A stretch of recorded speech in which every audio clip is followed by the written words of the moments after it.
আজকে আমি আগড়া শাক করতেছি।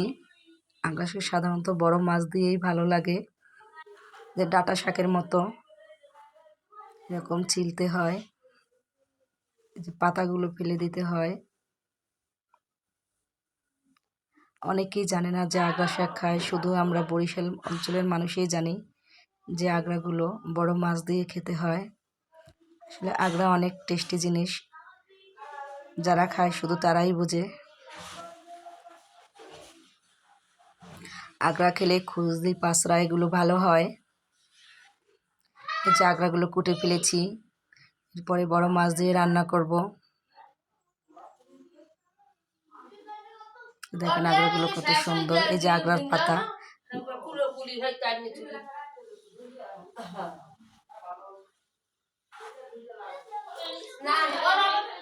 আগড়াগুলো কোটা প্রায় শেষ।